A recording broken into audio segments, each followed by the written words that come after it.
Three most important things while we're waiting for this system to set up.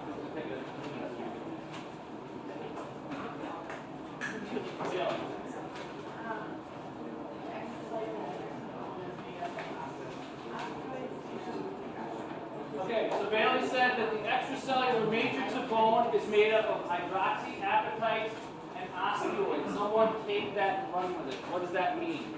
What's the difference between osteoid and hydroxyapatites? It has nothing to do with how hungry you are.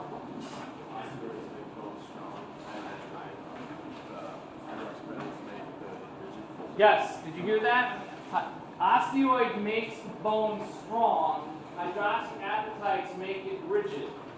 Why? Somebody else take that. Why? And go another level deeper. Eliza.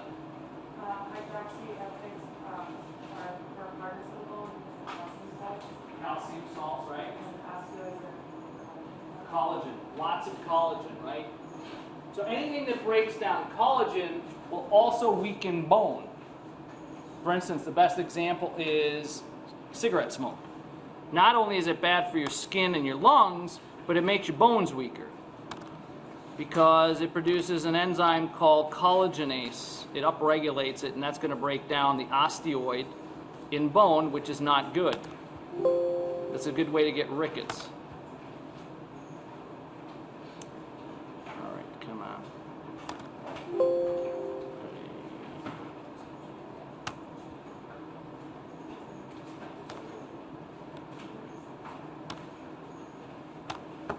All right, one more thing while we're waiting. We might as well do some learning while we're waiting. Some other thing, yeah, Jordan. Say the difference between mature bone and immature bone. Okay, differences between mature bone and immature bone. So somebody, Alex, give me some difference between mature and immature bone. Immature bone is Say that. Epiphyseal plate? No, not a plate. In immature. Did you say immature bone has a plate? Yeah. Yes, that's correct. I thought you said mature. Yes, that's correct. Tim.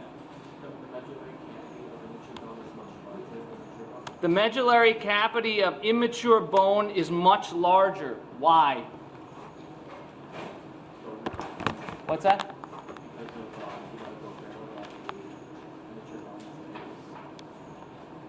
It has a lot more red marrow, right, that develops. All right, so where were we at here? We did all this, right? Yep. Elastic. We're all through this. Sorry about this. We did all the short bones, right? We did this structured long bone. Hydroxyapatites, okay. All right. If it makes you seasick, then don't look.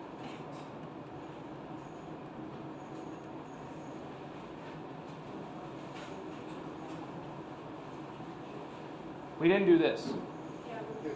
Did we? We talked about this? Okay. So you're the furthest ahead. Yeah, I remember this now. Okay. This is we did this slide? Okay.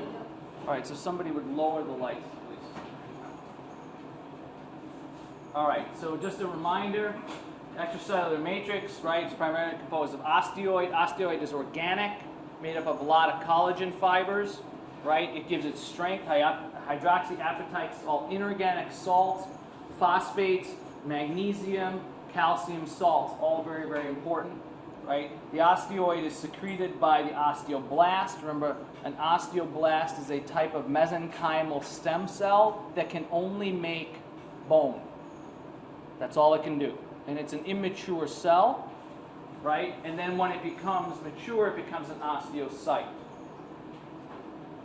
Right? This is review? Yes, we did it. Okay, good. We did this too? Right? Okay. Compact and spongy? Okay. No? We didn't do this? This is where we're at. Okay.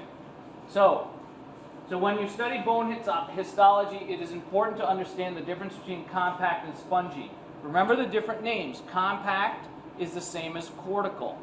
Spongy is the same as cancellous, which is also the same as trabecular. And the trabecular becomes really important because of the structure of that spongy bone. It actually has these plates that are called trabeculae. And so that may make it the easiest to remember because that particular name comes from the plates that are the structure of that part of the bone. Okay? So compact bone is the external layer. So in this we're talking about long bones still, right? Because the other bones are a little different. Long bones where they have a shaft. On the outer layer is composed of osteons. So what is an osteon? Lots of O words. You're going to see this a lot in anatomy and physiology. When you're talking about a topic, that particular word, the prefix or the suffix comes up over and over again. So, right, you have osteons, you have osteoblast, osteoclast, osteology. It all has to do with bone. So what is an osteon? An osteon is a tube of bone matrix formed by rings called concentric lamellae. That means absolutely nothing to you right now.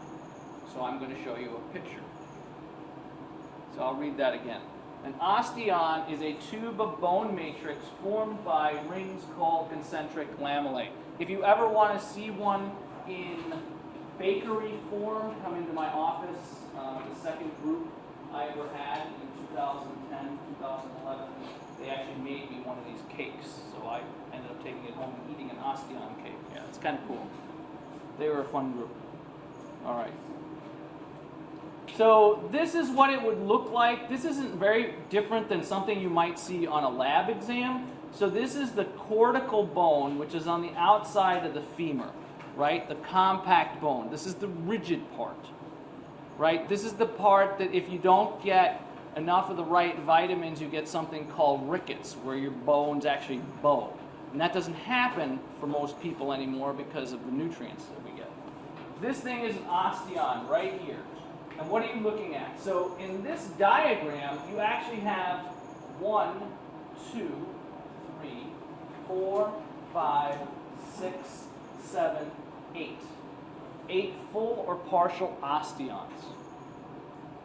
Okay? That's how the bone, the cortical bone, is arranged. Trabecular bone, spongy bone, is not arranged like this at all. Very different. So again, where is that located? It's on the outside of the bone. Because what's in here is very, very different. It even looks different. Okay, so what are the parts here? So let's take a look at this histology slide. You have these black dots here. They look like bugs. Those are osteocytes. And the reason I know that they're osteocytes is because they're surrounded by rings. And I'll show you what I mean by that. So if you were to draw an osteon, and I were to draw a cell, and they have these projections coming out of them, so they kind of look like bugs. Okay? Here's these rings that they sit on are called lamellae. Kind of like lamination. There's multiple layers, right? If there's a lamellae here to the left and a lamellae to the right, these cells you can pretty much bet are going to be osteocytes. They're embedded within that compact bone. If the cell sits on the outer portion of the osteon, you don't really know what it is. It can be an osteoblast. It could be an osteoclast. Right? The osteoblasts are there so that if you make more bone, it can grow. The osteoclasts are there if you don't eat enough calcium and you need to break down the bone, then we're going to start taking some of this away. So on the outer surface of an osteon, the very outer edge, you just don't know what it might be. It could be either or. But if they're surrounded like this by a lamellae here and a lamellae here, you're pretty much certain that it's an osteocyte. Yeah, Tyler, do you have a question? No. Okay. Does anybody have any questions? Yeah, Tim. On the outer ring, it could also be an osteocyte? It could be, yeah, it depends. It could be an osteocyte if an osteoclast has been chewing through this. In other words, somebody's on their way to having osteoporosis, and you catch it at the right time when this thing is starting to break through, like for instance, this thing is starting to break through here, like there's something like that. Now this is essentially the outer layer. Yeah, that could be an osteocyte. Absolutely. Nicole, you had a question. Yeah, on the diagram, it seems like it's pointing to those and it's saying, and you said the same thing. Yeah, no, lacunae. So remember we talked about that I showed you the side view, right? The side view. This is the cell. We're going to say that this is an osteocyte, right? And it has these tentacles. That's what it's here. The cell is sitting in a pit. That pit is called the lacunae. So the rings are called lamellae. The pit that the cells live in is called the lacunae. Okay, I like to think of it like a lagoon. Lagoon, I mean, whatever makes you remember it, right? And then you have the actual cells, and these are the projections from those cells, right? And then in the very middle of an osteon is what's called the central canal. That's where the blood vessels and the lymph vessels come through. You have to have a way to get vessels in there, right? And bone is hard, so it's an interesting way it has to occur. By the way, if anybody here, I know most of you are juniors and seniors, we actually have a bone expert on campus now. Dr. Lisa Antle, who's one of the nurses in the nursing school now, she's a bone expert. That's what she does. She's done a lot of stuff with NASA and space flight. So if you're going to be around and ever thinking about doing research and you're interested in bone, we actually have somebody on campus now that does that. So it's kind of cool. Just thought I'd put it out there for people. All right. So these lamellae. The osteon is part of what's called the Haversian system. Okay? And it's part of the Haversian system because the central canal, okay, the central canal is sometimes referred to as the Haversian canal. It's the main one. And then as you can see from the cutout here, right, these are central canals, Haversian canals. You have these what are called Volkmann's or perforating canals that go perpendicular to the central canal, right? They go perpendicular. And that's how you get the blood vessels and the veins and the arteries and all that stuff into the bone. That's why it bleeds. There's plenty of blood vessels in there. There's actually something that surgeons, orthopedic surgeons use. It's actually called, it's a bone wax, bone paste. So when they go and they do surgery on a bone, it will bleed. And you can't just use gauze. What they do is they put the bone wax on it, and it looks like a wax. It's a really thick wax, and you put it over the bone, and then that will prevent the bone from bleeding. So you had to come up with a different way to clot. You can't cauterize the bone like you can. You can't just use a cautery and go, it doesn't work.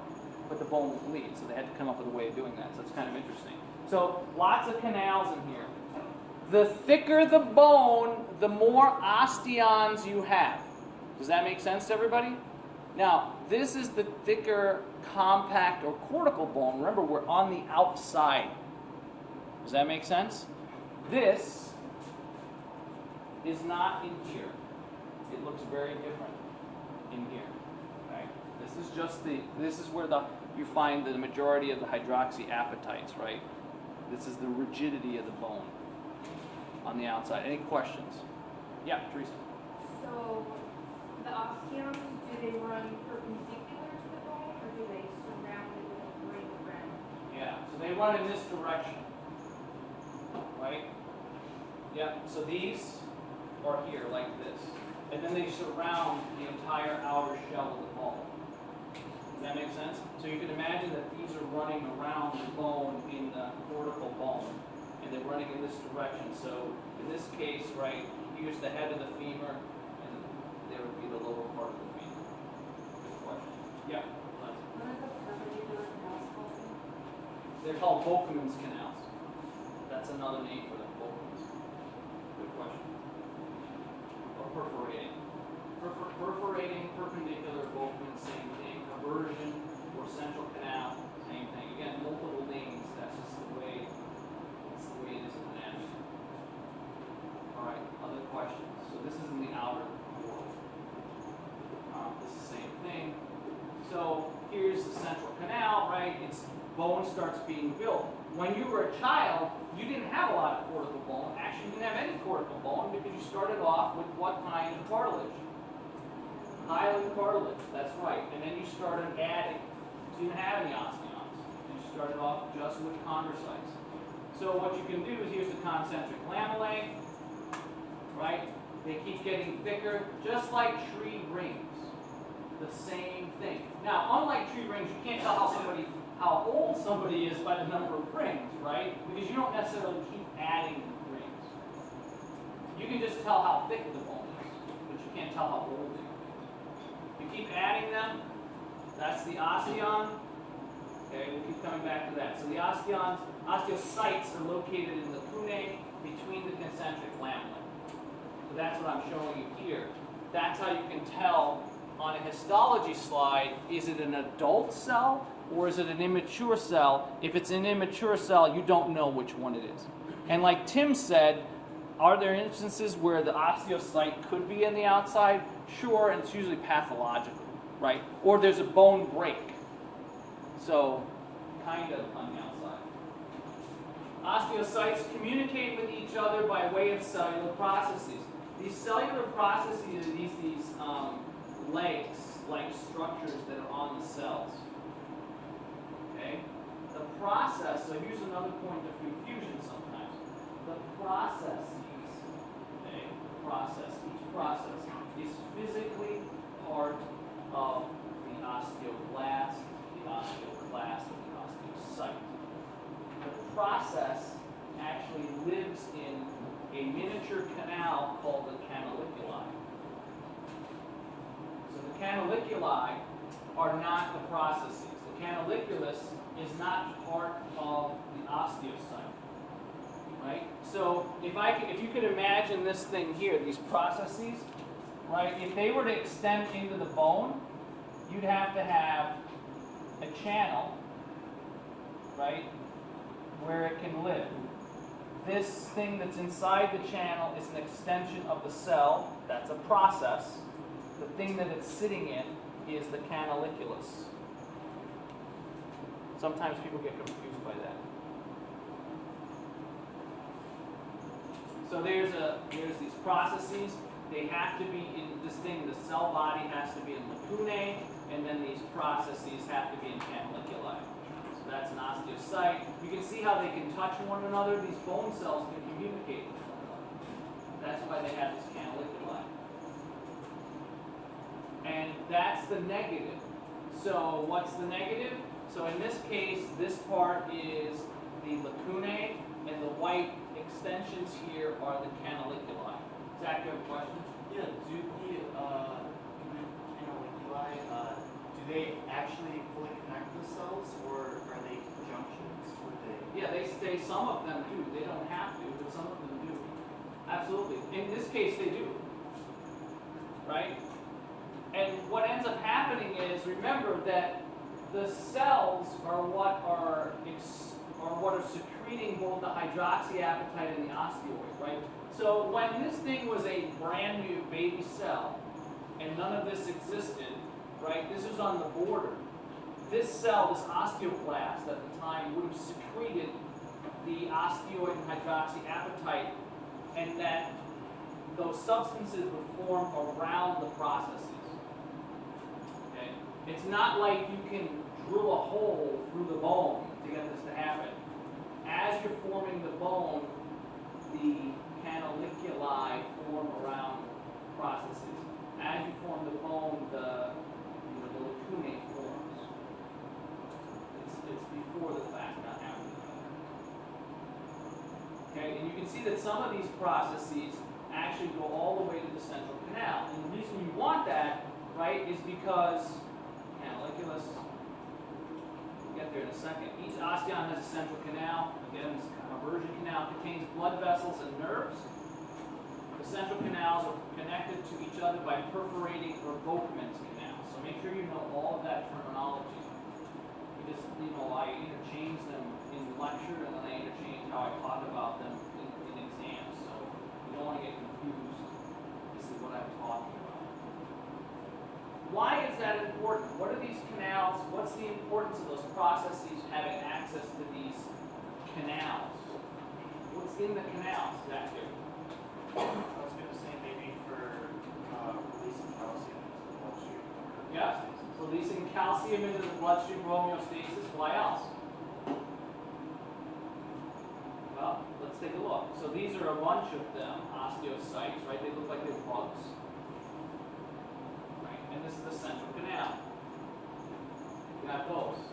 Blue represents a vein, a venule actually. This represents an arterial.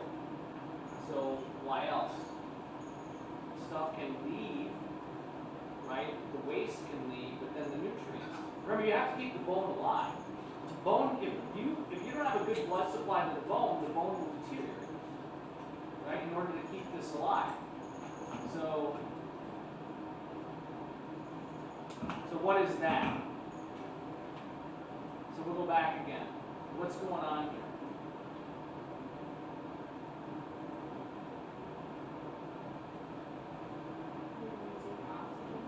Yeah. So this represents oxygen. Right? It represents nutrients. And as it goes from the artery, it'll go through the processes to each of the cells, right? Until it turns blue, and now it's deoxygenated, right? So it can go through each of these points, and then it will come back eventually and get dumped back into it. Questions?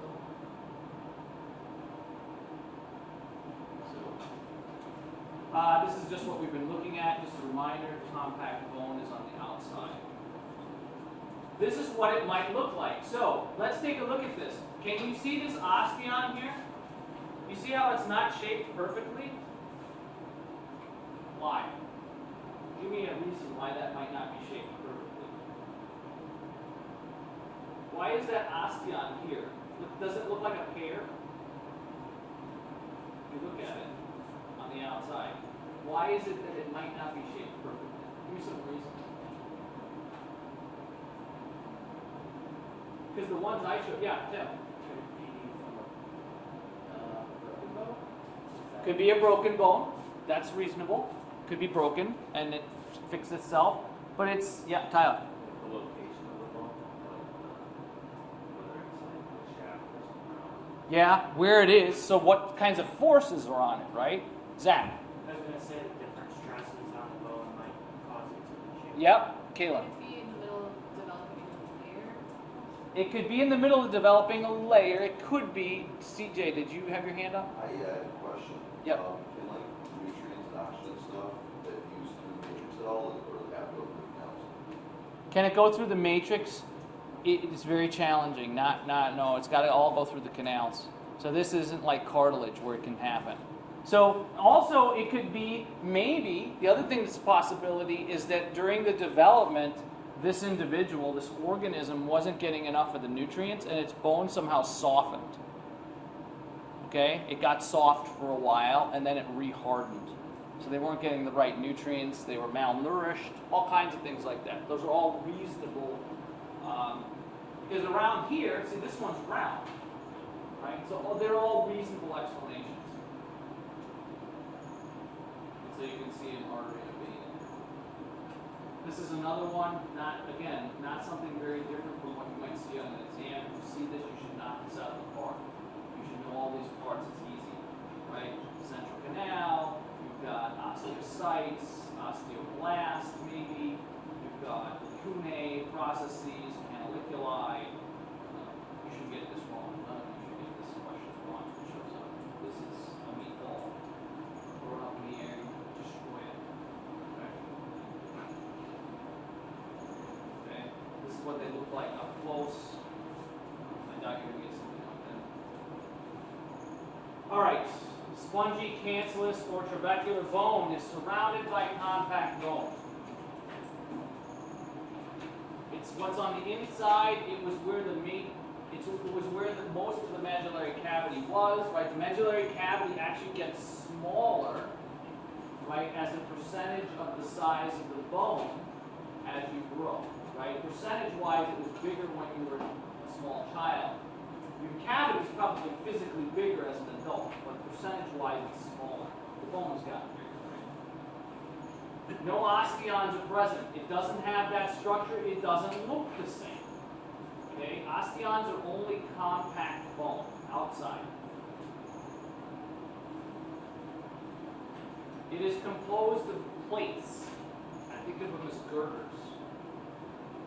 A bone called trabeculae, aligning along the lines of stress. The analogy I use, and it may not be familiar to you, but since I'm a little older,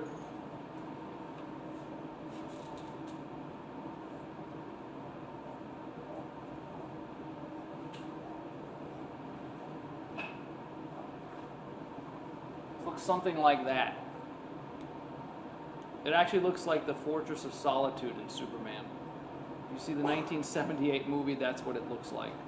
So it resonates with me only because I'm a lot older than you are. But that's exactly the structure. Just YouTube it on the video, and that's what it looks like. They're crossed, right? And it adds lots of strength. So they're plates. Each one of these things is like a girder in a different direction. They come out and they cross and they strengthen. That's what your trabecular bone looks like. All right, so trabeculae. That's why trabecular bone is easy to understand and to remember, because the plates that make it up, trabeculae make up spongy, cancellous, trabecular bone. That's what all of this is that you see. So that means there are spaces, there are gaps. That's why it looks like there may be holes in here, because there actually are. There are lots of gaps in here, right? But they're strong, really strong. All right, bone is remodeled as a result of mechanical stress.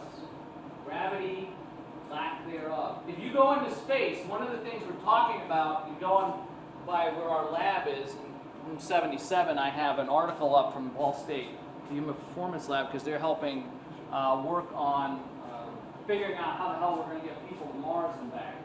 And one of the things they have to deal with is microgravity, lack thereof, right? Because if it takes you 9 months to get there, you're in microgravity that whole time. Your bones are going to get weaker. Anybody that comes back from the International Space Station, I don't know if it's true anymore, but when they first had it, they would have to be carried off. They can't walk anymore, okay? So there are lots of issues, and if you look at their bone density, goes down. Now they've tried to do things to combat that. There's actually resistance machines, exercise machines that they have on the International Space Station. So they have to exercise every day for a long time. They spend a lot of time exercising. They have to, because the gravity is, that's why they can float around, right? It seems cool, maybe for an hour, not for 6 months.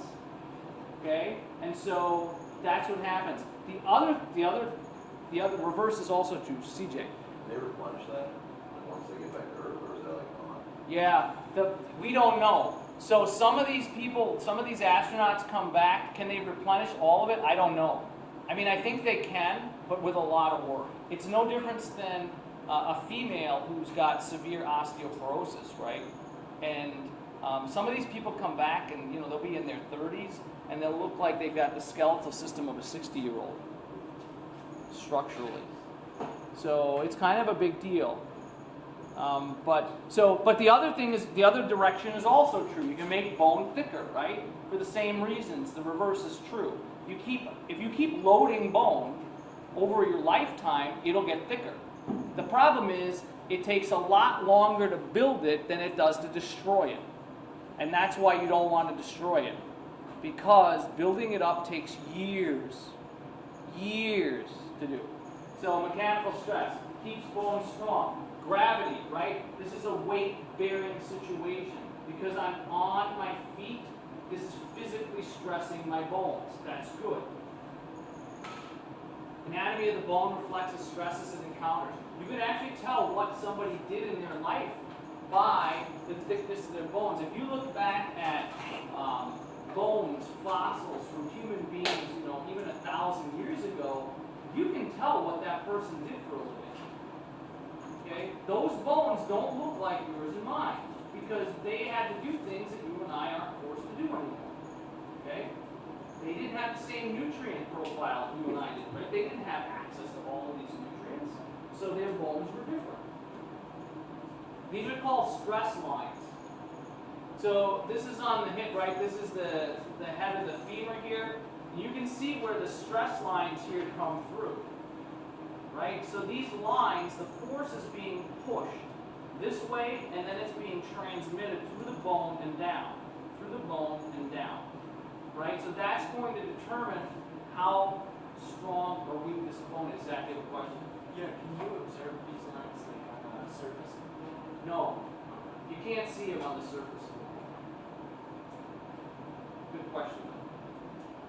All right, so these are the trabeculae. They're not exactly like I drew it, right? You can see that there's a lot of matrix here. They still have osteoblasts and osteoclasts and osteocytes, right? But they sit on these plates here. Here's the bone marrow. Here's the osteocyte nucleus. Here's matrix. Okay? And so instead of having it like you did in compact bone, you have these plates that go in multiple directions. This is really malleable, this trabecular bone, to forces. Right? They'll change, the direction of these plates changes according to the forces put on it. So everybody's looks a little different. Okay? This is another, these are the plates right here. Everything that's in brown is a plate. These are the osteocytes. This is bone marrow. And these are what? This is a blood vessel. What are these? They're red blood cells. They're being made. Right? That's what they're being made. They're actually being transmitted from this, because this is the marrow in here, into the blood vessel to be taken out to the rest of the body. So these are specialized types of capillaries which we're going to talk about. I call them the Swiss cheese vessels. They're called sinusoids. So those the osteoblasts in the marrow? Yeah, these are no. These are different types of cells. These are not the blast here. These are, but these are not. These are not osteoblasts. Good question. Okay. This is what the osteoid looks like. So this is the collagen, the strength, right? These are the fibroblasts that produce the collagen that make the inside of the bone strong. Lots of collagen. Bone development is called ossification. This is where you go from the hardening process. Right? So when you were little, the majority of your skeleton was hyaline cartilage, and then it started to ossify. So there are two types of ossification. The first one is called intramembranous. The other one is called endochondral. So here's going to be a little bit of confusion. There's ossification. These are the two types of ossification. Then what we're going to show you is types of bone growth. They're not the same. Growth, okay, and ossification are different. Ossification is the process of becoming bone. That's what we're talking about here. Growth is it getting longer or is it getting thicker? And they're not interchangeable. Terms. So make sure you figure that out, or whatever you need to do to remember that. So intramembranous. The bone originates from connective tissue, the mesenchyme. When you were born, your skull bones undergo this process. They're intramembranous because when you were born, you already had plates in your skull. They were tiny and they were separated, but they were already bone. They weren't cartilage. No cartilage. So the bone originates from membranous tissue, developed from mesenchyme. The mesenchyme is a type of undifferentiated loose connective tissue from the mesoderm. We talked about that before. Flat bones of the skull and the clavicles. Clavicles. Your clavicles are already bone, right? When you're born. And it is not unheard of for a child during childbirth, natural childbirth, to have his or her clavicle snapped. Actually, if there's a problem, and here's where it might happen, there's an area of India where the men are super large and the women are tiny. I don't understand how this happened evolutionarily, but apparently it's an issue. The men are very, very large, like 7 feet tall, big, with broad shoulders. And the women are tiny. This is problematic, right? So this can happen, to any person, if there's a structural difference, huge structural difference between you and your partner.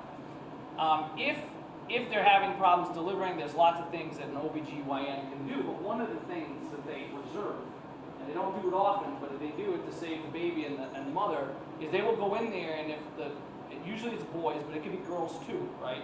Because babies now that are born are huge compared to when I was born, right? When I was born, a 6-pound child was normal. Now it's not unheard of for 10, 11, 12 pounds. It just didn't happen. They were, okay? So you can imagine that if there's problems with childbirth, the doctor will go in there and physically snap the clavicle. They have to sometimes because the shoulders are so big. The head's not the problem. It's the shoulder girdle that's problematic, right? And if you have a son, let's say you married a professional wrestler or something like that, who's 7 feet tall and weighs 400 pounds, and you weigh 120 pounds, and you happen to have a boy and he's being born and he's like 14 pounds, and his clavicles are that long. What are you going to do? Right? So this happens. Sometimes it happens naturally, they snap. But that's why, because the clavicles are already bone. So it's fixable. They form very, very quickly. Babies form bone very, very quickly, so it's not problematic. It is kind of traumatic, though. These are things that happen. It's real. Okay? We should have smaller kids. It's easier that way. Deliver via C-section. Okay. Endochondral ossification, this is the majority of your skeleton. Okay? It originates as hyaline cartilage. So except for the clavicles and your skull, everything else is pretty much coming out as cartilage, which is nice because it's soft. Right? It's malleable, it bends, it flexes. Most of the bones of the skeleton. Okay, I put this together as a summary slide, okay, so that you don't get confused of the terms. I have 2 types of ossification, right? Endochondral means you go from cartilage to bone. Intramembranous says you go from mesenchyme to bone. And then underneath each type of ossification, which means how you turn it into bone, you have 2 types of growth. And notice that they're the same. Appositional growth means the bone physically gets thicker.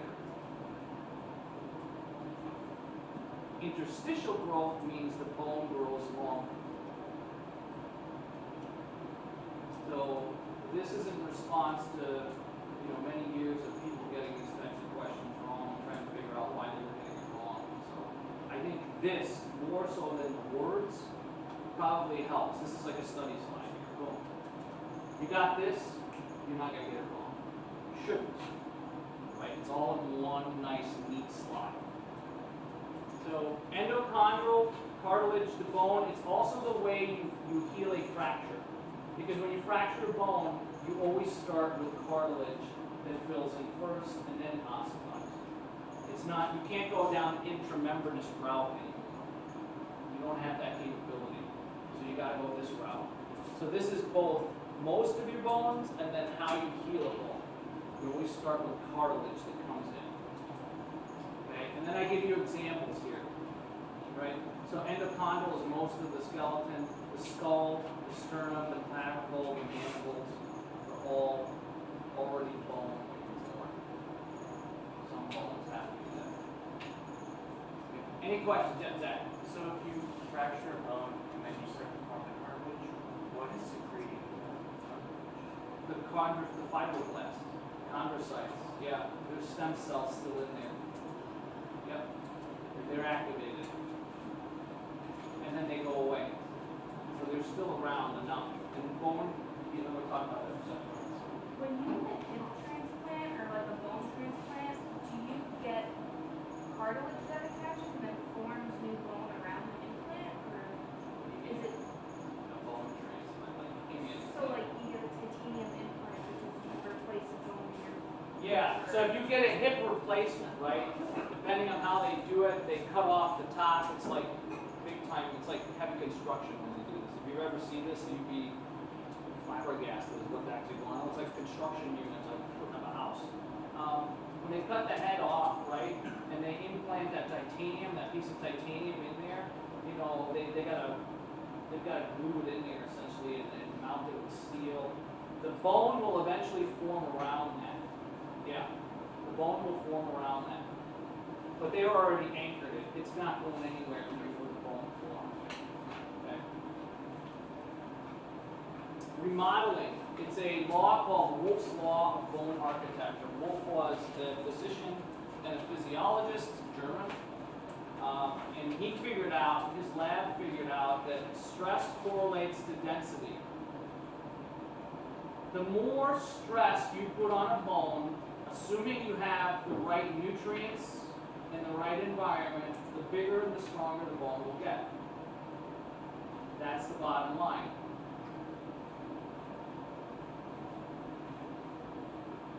The less stress you have on it, the weaker the bone will get. Now again, that assumes that you have enough of the nutrients that you need and everything else is working. So the stronger and the bigger your muscles, the stronger and the bigger your bones have to be because the bones are the anchor for the muscles. You can't have weak bones in a big structure. That's a disaster, right? You can't. You'll tear yourself to pieces. This actually happens. There's a type of genetic mutation that occurs, and it's not natural. It's a myostatin gene problem, actually, that's been induced by researchers, and they do it in mice. And whenever they do it, the mice and the rats tear themselves to pieces because they're so strong. Because the bone structure and the connective tissue structure doesn't allow the muscles to do what they need to do. So they snap, crackle, pop. Because it's not natural. So, yes, Wolff's Law. So you can assume the bigger the muscles, the bigger the bones. And the bigger the muscles get, the bigger the bones get. And the same is the reverse. You know, if you're swimming all the time and you're in microgravity all the time, over time, your bones can get weaker and weaker and weaker.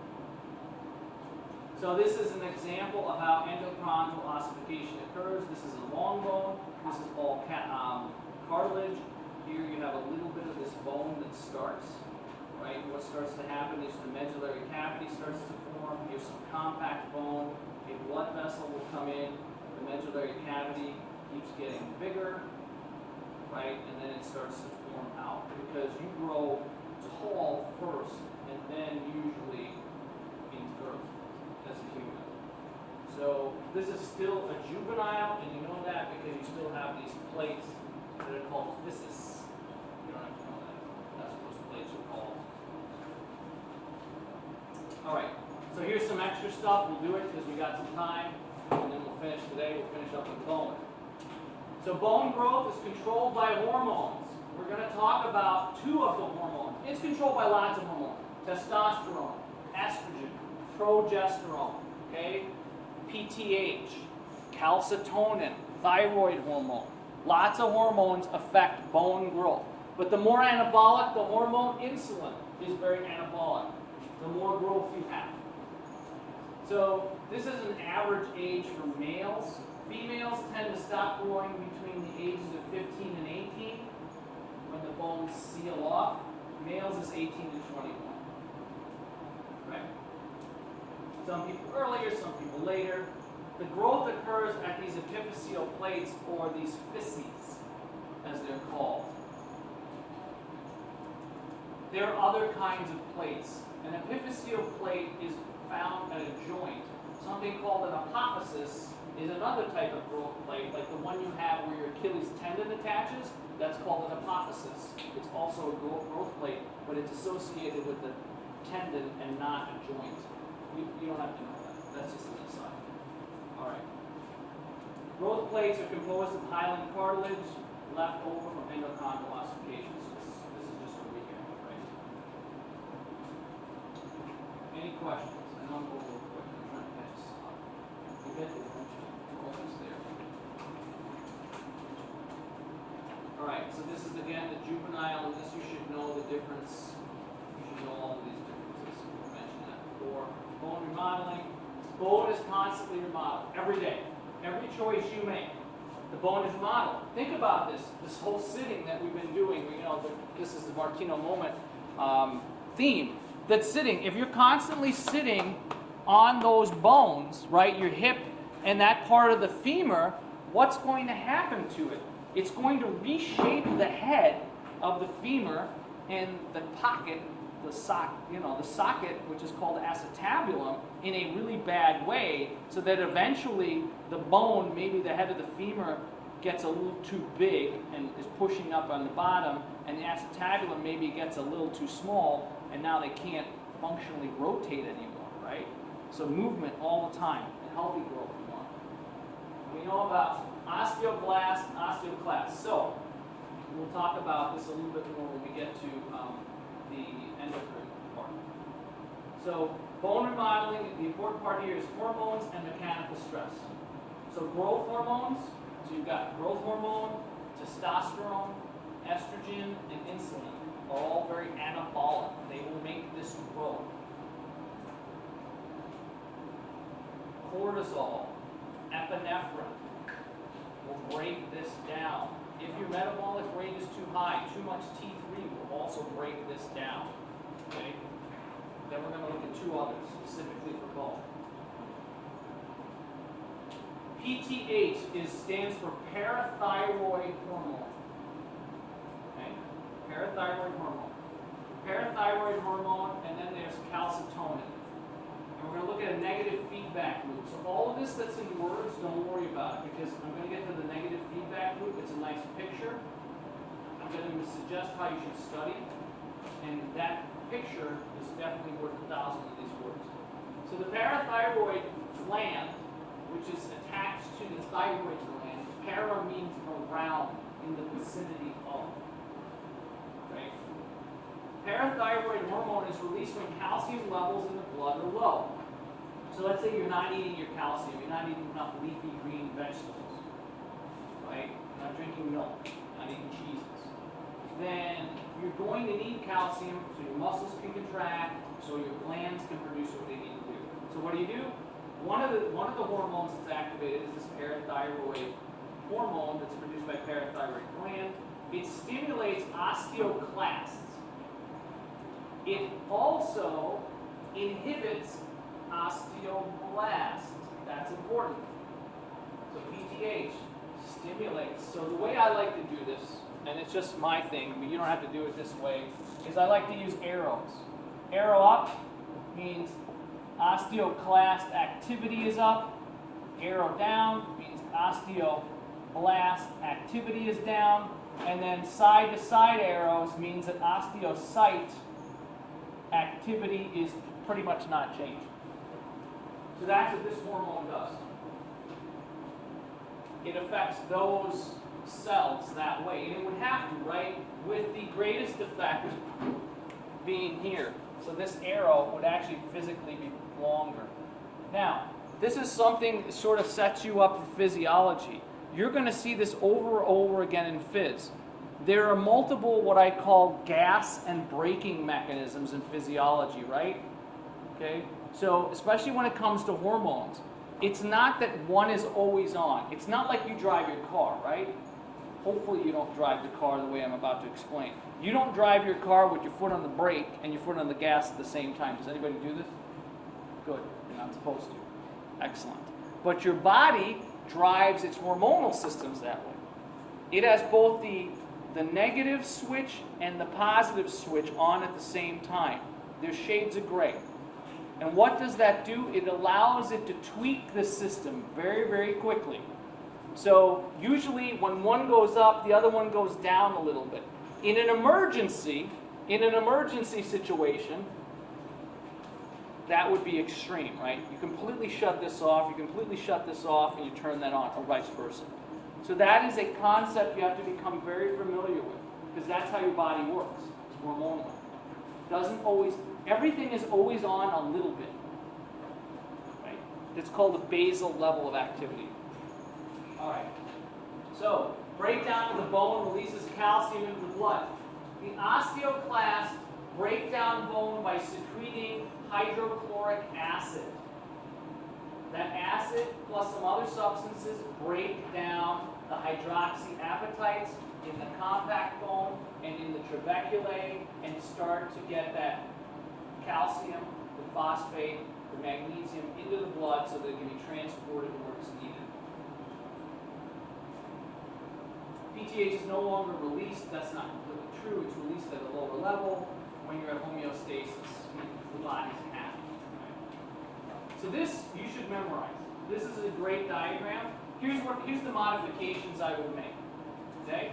So here's what I would do. On this side here, this is what we were just talking about. I would write arrow up osteoclast, arrow down osteoblast, side to side arrow osteocyte. And then I would write secretes, when the osteoclast secretes hydrochloric acid. And now you put that on the sheet. So you print this out however you want to do it. You put that information on the sheet. You also need to memorize the levels here, right? And this is a teeter-totter example. The opposite of this is count what happens when there's too much. What happens when there's too much calcium in the blood? Okay. Here's where you have to listen to me. Everybody listening to me? If you tuned out, don't tune out anymore. You have to listen to me because I'm giving you information so you don't get something wrong in the exam. This hormone, okay, that's secreted is secreted in human beings when calcium is high, but it doesn't do very much. It does a lot in rats and mice. It is secreted, so it would definitely be arrow up. But the real reason that bone stores the calcium isn't because this went up in a human being. It's because this went down. So what I would do is I would draw a nodule here and a nodule here. That's the parathyroid gland. Throw another arrow here and then put arrow down PTH. Of the two hormones, the parathyroid hormone is the one that dictates which way the bone goes. It works, calcitonin, but very weak. How do I know this? I had an endocrinologist come here 7 years ago. I didn't even realize this. And we were giving this lecture. I told him to talk about whatever. And he said, you know that calcitonin doesn't do anything in humans? And I said, no, I don't. He says it doesn't do anything in humans, only in rats. So that's how I learned. Okay? You won't find this in your book. The book's wrong. Sorry. So I'm telling you this, right? It's all PTH. So what are you going to have here? Here you're going to have osteoblast arrow up, osteoclast arrow down, and osteocyte side to side. And here you're going to put osteoblast secretes hydroxyapatites and osteoid. Now you have all of that in one place. It's a great study tool. All of those words, slides, there's not that much information. This is nice and tight. Okay? Yeah, Eliza. You said it secreted osteoapatites and what? Hydroxyapatites and osteoid. Osteoid. Right? That's how it goes. And then what was the Parathyroid. So I would draw an arrow. That's this. This would be up. The parathyroid gland secretes PTH. Right? The thyroid gland secretes calcitonin. That's why I said you got to draw a nodule. Okay? We are done with bone. Okay, 3 most important things. We're getting caught up. We're a little bit behind because we got to go to joints next. 3 most important things. I'm throwing a lot of information at you. This exam, as well as you guys did, you have to realize that we are a chapter and a half behind. Okay? So that means we will eventually catch up. So the information's coming a little faster. We'll catch up and then I can slow down. So that means the next exam is going to be a little bit more information than usual, but that's okay. Okay? Just realize that. Got more information coming. All right, yeah, Tim. There are 2 types of ossification. 2 types of ossification. Is ossification and bone growth the same? They're different. Know the difference. Katie. that calcitonin has a huge impact on the Yes, calcitonin doesn't have a huge impact. Does it exist? Does it do much in humans? Not really. How about Nick? How about you? One more thing. Just give me anything. 3 things.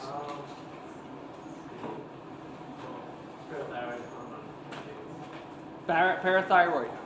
Memorize this. Okay, this will be huge. Right? Have a great day. If you have any quick questions, I have an appointment at noon. Exam, question why you got stuff wrong, I added wrong, whatever. I'll take questions now. If somebody could turn on the lights, I'd appreciate it. Just let me shut this off for 1 second, Eliza. I just gotta, or else it keeps recording and then we waste time and energy. Okay.